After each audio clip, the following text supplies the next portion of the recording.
Hello and welcome to another Win Daily Show. My name is Michael Raziel. I got my man Ghost here with me, and we are checking out the NBA slate, leading you up to lock here on this gorgeous Wednesday, September 2nd. It sounds like Ghost Man. How you doing today?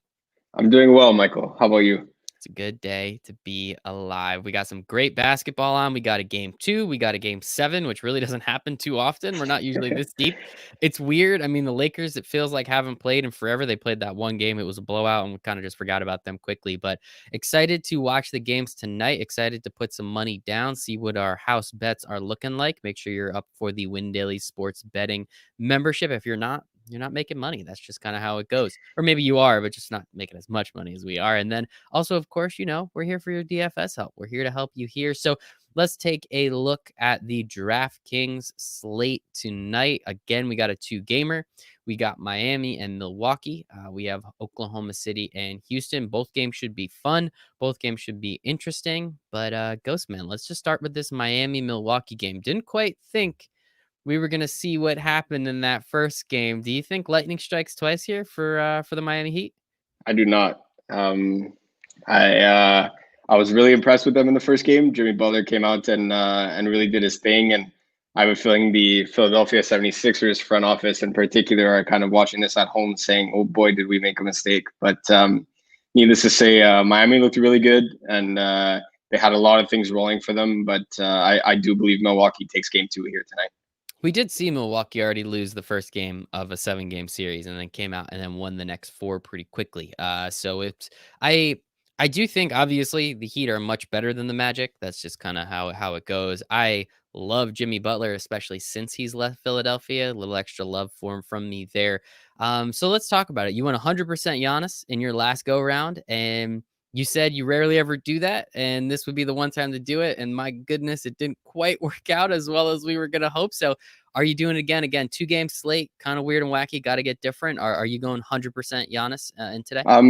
Even on the last slate, given how highly owned he was, it didn't hurt as much as I expected. I mean, I thought we were going to lose everything, but somehow ended up coming out profitable. After I saw that first game, I was a little discouraged, but I like I always tell the guys, it's not over until the very last moment of that last game, and there was some questionable ownership all over the place because it's a 2-game slate, and sometimes the field ends up getting a little bit too cute, and with Giannis being 50, 60, 70 plus percent owned, even hitting 80% in cash games, if you're bold enough to play cash on a 2-game slate like this, it didn't hurt as much as I thought it would. So that was a pretty big sigh of relief. But needless to say, here tonight, I'm gonna have 3 different kinds of builds, similarly to what I put up in one of 2 articles that the Win Daily Sports team has today.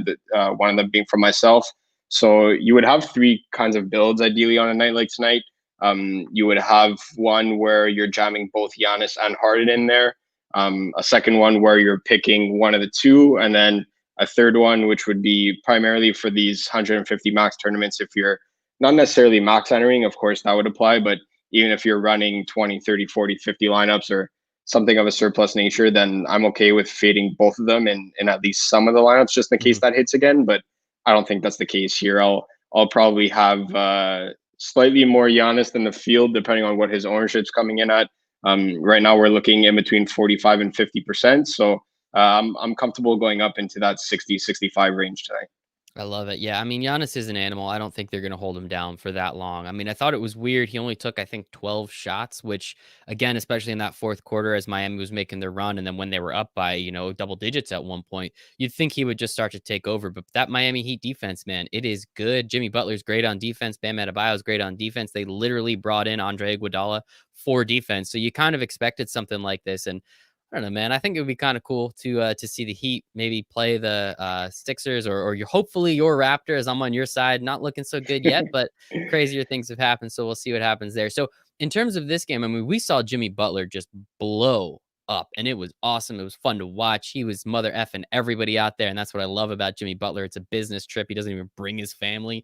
What a boss! But are you going to dip into the Jimmy Butler range a little bit? Is that someone I know he doesn't really hit any threes, which is totally against the modern NBA, kind of like Kawhi is mostly a lot of to the rim free throws and mid range. Are you going to try and grab a little Jimmy Butler considering what he did last week, or are you going to fade him considering what he did only a couple days ago? I mean, I'll definitely have some. He's not somebody that I'm going to have virtually no shares of. There's very few options on a slate like this where I'm pretty much crossing completely out of my player pool, but I will be slightly underweight on Jimmy Butler. My favorite type of lineup construction where you're running Jimmy Butler as one of your main guys would be with Chris Middleton, and where I'm going with this is that that would be that third option that you end up fading both Giannis and Harden, but again, Jimmy had a crazy game last game. It was he had his bottle of Jimmy's secret stuff there on the side. I don't know what he's selling in that coffee shop of his, but Good coffee, man. I mean, again, he needed so many things for him to be able to get a game like that, and it wasn't so much everything that was in his control. It's more so that Giannis was struggling from the field. He was struggling from the free throw line. He got into foul trouble. Chris Middleton shot 50% from the field. Brook Lopez shot 80% from the field. Like, there's so many boxes that need to be checked off where you end up playing Jimmy Butler over Giannis here. And for me, it's a very rare thing to happen once, let alone 2 games in a row. So I will be slightly underweight on Jimmy Butler, especially if people are game log chasing, where they ended up seeing his game last game. At 8,300, he's not typically somebody that'll get into that 60+ point range very often. So Yeah, exactly. And again, he doesn't hit many threes. I think he shot. Stan Van Gundy kept bringing it up. I think he shot 24% from 3-point range during the season, which is not great. Or maybe it was the bubble. I'll be totally honest. I don't remember the exact statistic, but he doesn't really hit threes. He hit a couple, and that obviously helped him get to where he got to. But I think as a basketball player, Jimmy Butler is fantastic. As a fantasy basketball player, not quite as much. And that's, hey, he's making millions of dollars. I'm not yet, and I don't know about you, Ghost. I don't think you are either, but we'll talk to Rocker. Maybe we'll get you a raise one of these days. So you did bring up Chris Middleton. You did bring up one of the Lopez's, Brook Lopez, I think. I can't remember. They're pretty much interchangeable to me. Robin sucks. He just has the hair, I think. yeah. With Bam Adebayo as well. Like, where are you then coming down into this second range a little bit? Who are you looking at? And that Tyler Hero pick you had last week or a couple days ago didn't look too bad either. So where are you looking in this mid-tier range, especially again when picking the lineups where you're not really taking too much Harden and too much Giannis into consideration? Again, it's pretty much what you said near the end there, is that it really depends on the type of lineup that you're building. And Chris Middleton would be a focus in my lineups when you're not playing Giannis. So even if you're running Harden as your stud or you're running a lineup with neither one of them, that's where I would get my Chris Middleton shares. I wouldn't play both together. Mm-hmm. I don't want to compare it to a LeBron AD situation or like a Damian Lillard, CJ McCollum situation, but they're not quite at that level, with no disrespect to Chris Middleton, of course. But again, it's very rare that 2 premier options on the same team with similar playing styles end up hitting their ceilings in a GPP. Again, 2-game slate, anything goes, but I would not play both of them together necessarily. Bam Adebayo is an intriguing option. They were pretty much letting him dribble right into the paint all game last game, but I primarily think that was because Giannis got into foul trouble, and even Brook Lopez, if I'm not mistaken, had 3 at the half. So again, I'm not really expecting everything to go exactly like the way it went in game 1. They would need a lot to go for them. So Bam Adebayo is a guy that has a safe floor on a slate like this. He's a guy that will get you, probably no less than 30 points. But again, for him to hit his ceiling at 7,900, he's almost tipping off at 8,000. You would like 6.5, 7 times his salary at that price. And I really don't see him finding a path to getting 50+ points on a slate like this. I'd rather stoop into the mid range in this first game. That being said, Goran Dragic is still way too cheap in my opinion. Primary ball handler, and like I said on our last stream there for game 1, I wanted to take the wait and see approach, and he did exactly what I was hoping that he would do. He found his 3-point shot game. He found his mid range shot, and he found ways to score. He primary ball handler virtually every time that he was on the court. Even when Jimmy Butler was out there, Jimmy was playing mostly off ball. So I will have a ton of Goran Dragic and guys like Brook Lopez. And again, like we had said on the last stream, playing Tyler Hero over Duncan Robinson worked out tremendously. Did Tyler Hero put up 50 points? I mean, absolutely not. But again, He outscored Duncan Robinson at virtually half the ownership there. So key pivots like that are very important on a 2 game slate. Very, very important. That's how we win a lot of money, even if Giannis doesn't do exactly what we're hoping he does. So, in terms of some mega value plays, is there anyone down here in the low fours or the 3,000 range? I mean, you had that Wesley Matthews pick. I mean, I saw him hit a couple shots. I don't actually know if he hit value or anything, but is there anybody down here where you're looking to say, hey, again, you're playing Giannis, you're playing James Harden in a lineup. You really do have to start to steep low to really get, be able to handle the roster construction. Yeah, absolutely. I right now I do have a lineup with both Giannis and Harden, and I managed to fit Jay Crowder and Goran Dragic in there as well. So Jay Crowder is a guy that's very safe floor. Again, at 4,600, he's a little bit more expensive than I would like on a slate like this, but given how bad the all the forward positions are, specifically on DraftKings, he makes for a great play there as well. George Hill, no matter whether he comes off the bench because Eric Bledsoe is playing or whether he's in the starting unit, I'm going right back to the well there. I'm hoping that we see lower ownership. He was creeping into the 50s, 60% range there on the last slate when everybody got to pivot because of surprisingly early we got the Eric Bledsoe news that he was ruled out. But the latest update that I've seen, and we're about 45 minutes from lock here, is that Eric Bledsoe is still questionable. So hopefully that news doesn't come before lock, because that would make things a little bit more interesting. And that's pretty much the only piece of news. And NBA DFS just isn't as fun without scrambling to change your lineups, right? So regardless of whether he plays or not, I do like George Hill here. Last game, I believe he saw 36 minutes or 34, 35, 36, something of that magnitude. And with a guy that's 4,300 seeing 35, 36 minutes on the court, I'm all for it. I mean, he's gonna find a way to get you there, and at 4,300, it simply won't take you much, especially if you have Giannis and Harden in your lineup. You're hoping that they both hit 60, 65, 70, and all these $4,000 plays. If they could just hit 5 times their value at that point, you're really in contention for some takedowns. The other 2 guys that I'm interested in are Andre Iguodala. I ended up fading him last lead, and it did end up working out. He only put up 10 points, and he was extremely chalky, and that was my main reason for fading, simply because for a $3,700 Andre Iguodala, that doesn't have the same role that he really had on the Warriors and is not as involved in the offense. He was coming in a little bit too highly owned, but again, at 3,700, he could pick up some steals, he could pick up some blocks, and if he ends up scoring, getting some assists, rebounds, he could contribute in all facets of the game. So he wouldn't be that bad of a play. One guy that I am going to be taking some shots on, Brian, Adam, and I were discussing it over in Discord with Win Daily Sports, of course, is Kendrick Nunn. The Miami Heat coach has said that he's crucial in this matchup. They want to continue playing small, and he did see a slight uptick in minutes. Virtually any minutes were an uptick because he had pretty much fallen out of the rotation there in the first round and towards the end of the bubble games. But I'm willing to take a shot on some Kendrick Nunn tonight. I mean, all it takes is, again, we were talking about Jimmy Butler going off, and I mentioned how he needed almost everything to go right for him to do that. I mean, you could kind of play the same scenario for a guy like Kendrick Nunn. I mean, if Tyler Hero or Duncan Robinson's shot isn't dropping, or they get into some foul trouble, you never know, or Kendrick Nunn just in the limited time that he does play ends up providing that spark off the bench for them. Maybe he ends up getting a little bit more run than he would typically. But if he gets to see 15 to 20 minutes of action at 3,600, he should have an easy path to 15 to 20 points here. Ghost, I lost you. Oh, I lost it. Oh no. What's going on? We're back.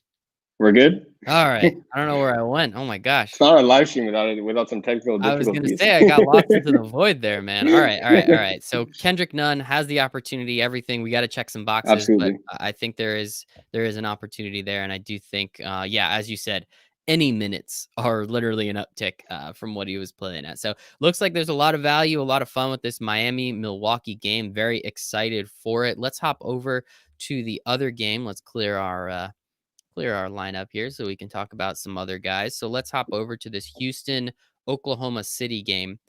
Awesome game 6. It seemed like the Thunder were going to scratch and claw their way to where they needed to go. They did. Russell Westbrook, oh my goodness, this is starting to get like kind of torturous to watch, this poor guy. But if Chris Paul pulls this out, man, I know it's like just the first round matchup, but this is legendary in my opinion. Just watching, I guess it's the situation, it's the scenario, it's the story that's all around it. Even though it is a first round matchup, it's something, man. It is absolutely crazy. So we know James Harden, play him. That's pretty easy, right? I mean, I don't know how much you want to go into why everyone should play him. If this is your first time playing NBA DFS, it probably means you've seen the NBA before.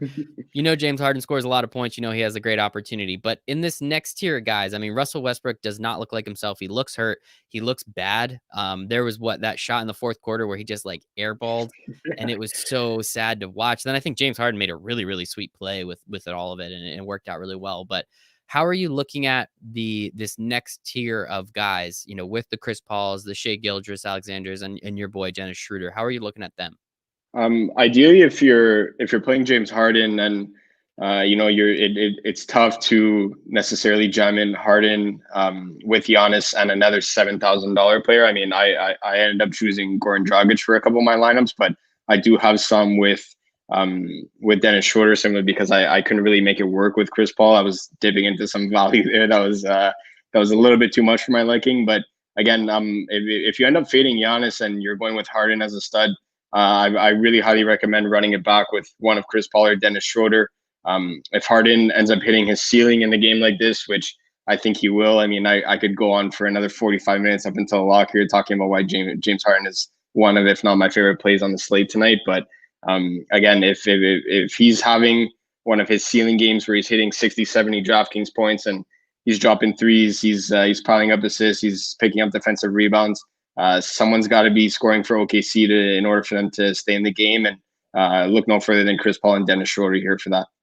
I love it. Yeah, Shea Gilgeous-Alexander still looks bad, man. Like I don't know what's going on. He looks just terrified out there to shoot the ball. Even wide open threes in the corner. So we know it's the shortest 3-point shot. He's still just passing the ball as quickly as possible. And it was kind of alarming towards the end of the game. Like he had a layup and decided to pass it instead. And it was an errant pass. It didn't look great. It was a little worrisome. Robert Covington, that was a play that you had the other day. He did pretty well. I don't know how much overvalue he hit, but I know he did pretty darn well. How are you looking at this mid-tier range? Again, understanding, taking the roster construction into mind. Yeah, the Robert Covington play actually worked out really well. I mean, he was sitting at 5,800 last slate, and he ended up putting just under 42 DraftKings points. So hitting that many points at that price is definitely something that you want from the mid-tier range. And both him and Danilo Gallinari kind of fit into that slot where, they do have the upside to hit 6-7 times their price. But again, especially Robert Covington, you would need him to pick up some defensive stats and primarily be active on the glass in order to pick up his points, especially if you're playing James Harden. I mean, again, a 2-game slate, it's virtually all about how one pick decides your next and your one after that and so on, right? So Robert Covington is something that is someone that I definitely have a lot of interest in, as well as Gallinari in this mid-tier range. Both of them can produce on offense. They're both solid on the defensive end. Robert Covington definitely has the edge there, but again, both are fairly active on the glass. Both could drain the three, and both can run up and down the court very fast in transition, which suits the style of play in the series. I love it. And then what about some of that value? I don't think that Dort pick that I had did all too well. He came out, hit a layup, and I was about to text you and be like, look at this, man, it's coming. And then I think he didn't do anything too much after that. So that's kind of funny. But Baisley, I know he's a favorite of yours. Austin Rivers, if he needs to come in, if someone gets in foul trouble, like how are you looking at like this very this deep value plays from this game? I'm probably going back to the wall with PJ Tucker again. I mean, for those that watched last stream, you know that I absolutely despise playing PJ Tucker, and I will find any reason not to. But again, 2-game slate, there's very limited options at the center position specifically.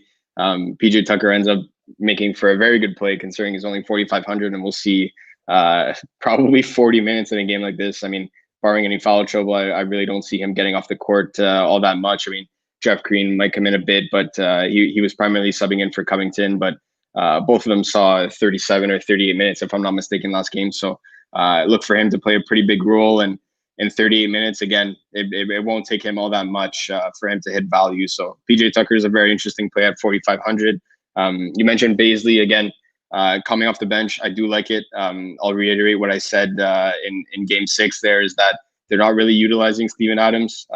It is a slight mismatch with how small Houston plays ever since they traded Clint Capella, right? So Steven Adams cannot necessarily keep up with the fast ball movement of Houston and stuff like that. So while the argument is there to be made that, hey, he could just dominate the paint all game long, he also can't keep up much on both ends of the floor, right? So Beasley should be coming off the bench, seeing anywhere from 15 to 20 minutes. And again, when you're stooping that low into some value plays, 15, 20 minutes is really all you need because, again, if you're building with both Giannis and Harden, or you have one of the two of them with a bunch of these safer mid-tier ranges, we mentioned Dragic, we mentioned Middleton, we mentioned Butler, we mentioned all these guys. A guy like Beasley is somebody that will get you, probably between 15 to 25 points. Don't expect anything crazy where he's going to get 10 times his price, but at 3,900, I definitely like that play. The one play that I'm a little bit wary of in this game is Nerlens Noel. Last time that I checked ownership, right before we hopped on here, he was sneaking into that 30 to 35+% range. Wow. And that's something that I just don't see it. I mean, I don't know how else to really explain it. I mean, 3,200, it won't take him much.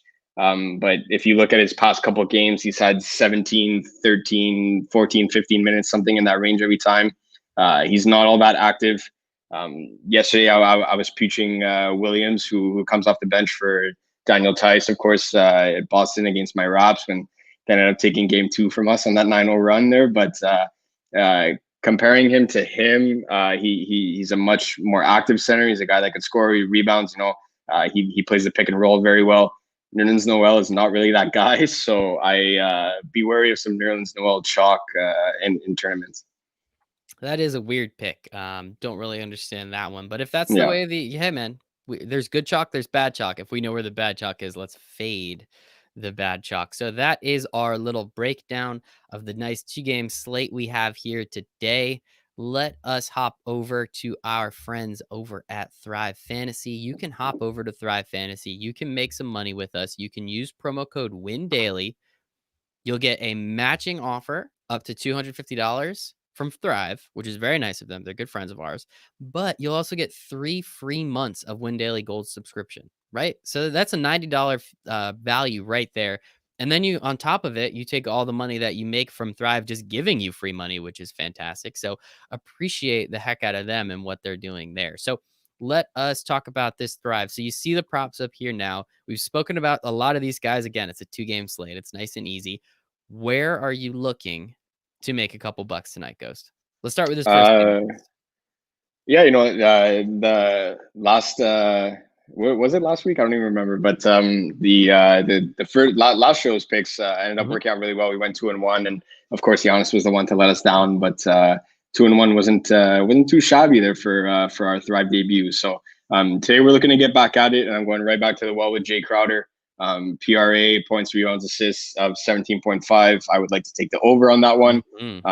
Last game he ended up getting 9 points and 9 rebounds, I believe. Don't quote me on that, but I believe he hit 18 there, and he wasn't really as active as I would like him to be. So if he ends up getting back to his roots here, I don't see him having a problem getting over 17.5 PRA. I love it, and I gotta ask, what about Giannis? That number is high, man. We didn't see him do it last time. He let us down last time. Are you gonna fade that number? Are you gonna take it, or are you just gonna fade the pick at total? Right now, if there was a James Harden PRA, I would probably take that no matter what the number was. I would pretty much not think twice because of how high I am on James Harden tonight. But his Thrive prop is just rebounds and assists. No, Giannis is PRA. Giannis is PRA, but James Harden is only rebounds and assists. You know what? We'll go back. I'm trusting Giannis in 60 to 65, maybe even 70% of my DFS lineups tonight. I'm going to take the double dip route here and go over 52.5. That post game press conference worries me a little bit when they asked if he wanted to switch on Jimmy Butler, and he pretty much looked at the report like he was crazy, and he said no. But considering he just won Defensive Player of the Year, but I think he comes out and has a really big game here and steals game 2. I do too. And Jimmy Butler scored what, 50 points last game? It's at 22.5 right now. I mean, the over just sounds too easy, and I think that's the unfortunate part. That one worries me a little bit. Me too. Whenever you see something like that and something ends up being too easy, or you end up making a DFS lineup and you end up with $0 in salary remaining and you absolutely love your lineup, it's probably because it's not the most optimal one, Mhm. because nothing in life is ever that easy. So I will be passing on that Jimmy Butler points total, simply because I don't know what's going to happen in this game too all that much. But again, the amount of time that he spent on the floor with Giannis off of it because of his foul trouble definitely helped him out, and he was hitting shots from places around the court that he doesn't usually, or at least this past season. So I will be passing on that one, but I will take Robert Covington over 19.5 PRA there. Let's go find Robert Covington, 19.5. My goodness. Well, those are 3 picks for the night. Oh, actually, do we just wanna fade Westbrook? 32.5 PRA? He's looked absolutely terrible. But again, it's too easy, and that's the thing about sports betting. If it's too easy, it probably means you're wrong. Now, of course, we can look back at this tomorrow and Jimmy Butler can score 25 points and be like, "Well, Yeah. duh, of course." But if it's too easy, there's a reason it's too easy. So do you wanna take the under on that one? um, Don't tell like, if you don't want to. We wanna make sure our friends win some money over here. So we don't have to take all these picks, but that one worries me a little bit too, just like that it Jimmy Butler wouldn't one. let me put it this way. It wouldn't be one of my main three, but if you're going for that four-play parlay where, a lot of people end up betting, like some people, it's kind of like entering a million maker tournament. You end up Exactly. putting like $1, $2, $5, or whatever amount of money you want to put on like a 7, 8 play parlay. I mean, I'm all for it. You got to have some fun in sports betting too. So if you are adding it to as kind of like the last leg to a parlay, I do like the under 32.5 there. He doesn't seem himself, and I really think James Harden pretty much takes over the game here. I completely agree. So we have over on the Giannis 52.5 PRA. We have the over on Jay Crowder 17.5 PRA. We have the over on Robert Covington 19.5 PRA. And we're just in case taking the under on 32.5 Russell Westbrook PRA. So make sure to go visit our friends at Thrive Fantasy. Use promo code WIN daily. And that way you get a matching bonus up to $250. That's not bad. But you also get 3 free months of Win Daily .com. And that's for our current subscribers too. Anybody out there listening, just go do that. Place a couple bucks at Thrive, win some money with Ghost Picks here. You win some money because they give it to you for free. And you get a lot of value because you're getting all that win daily for free for 3 months. So, Ghost, where can everybody find you on the internet? At DFS_Ghost on Twitter, and of course, Win Daily Sports in our Discord channel all day. All day, baby. And is very comfortable today in your robe. I mean, keep forgetting. I mean, it's the beginning I of got my September. I You're in got Canada. It's cold in Canada. everyone keeps saying it's a robe. I got a hoodie. I got my lucky Ah, Pink Panther hoodie on. love it. We're gonna have a big night tonight. I feel it. Love it. Get some tea, maybe sit down by the fire, enjoy yourself a little bit. You can find me at Michael Raziel1. You can find us at Win Daily Sports, and again, windailysports.com. Thank you all very much. We got a couple minutes to lock here, so hopefully you make a couple more lineups, but appreciate the heck out of all of you. Hope you make it a very profitable night.